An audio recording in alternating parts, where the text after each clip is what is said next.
La femme du pasteur est une prostituée de luxe. Oui, tu as bien lu. Elle s'appelle Grace. Belle comme le lever du soleil sur les collines de Dassa. Teint caramel, regard paisible, voix douce comme une prière. Le dimanche, elle arrivait toujours en avance, robe longue, Bible bien calée contre sa poitrine, un sourire d'ange accroché aux lèvres. Les fidèles disaient « Ah, vraiment, Maman Grace, c'est l'exemple parfait de la femme chrétienne. » Mais ce qu'ils ne savaient pas, c'est que Maman Grace menait une double vie plus sombre que la nuit sans lune. Son mari, le pasteur Élie, homme pieux et charismatique, passait tout son temps entre les croisades, les veillées et les conférences à l'étranger. Il croyait que sa femme gérait la maison et la prière. En réalité, elle gérait les jeunes hommes de l'église.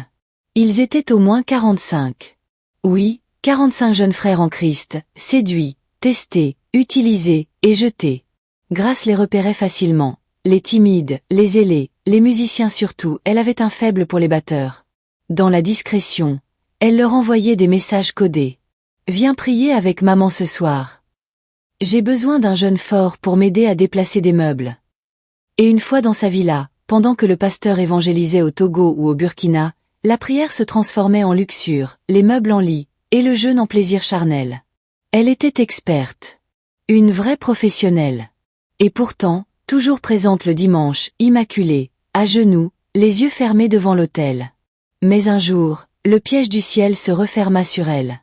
Un jeune homme du nom de Samuel, fraîchement converti, mais curieux et rusé, reçut son invitation. « Viens après les répétitions, j'ai quelque chose à te confier. » Mais Samuel, déjà averti par d'étranges rumeurs, posa discrètement son téléphone en mode enregistrement vidéo, caméra allumée. Dans la chambre, Grace était comme en transe, en train de s'attaquer à lui avec une passion brûlante. Mais au moment où elle se déshabilla complètement, la porte s'ouvrit violemment.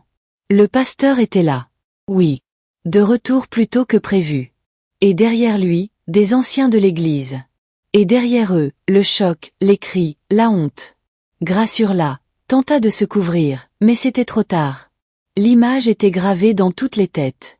Les fidèles virent leur maman Grace, nue, agenouillée devant un garçon de 21 ans, dans une chambre parfumée au péché.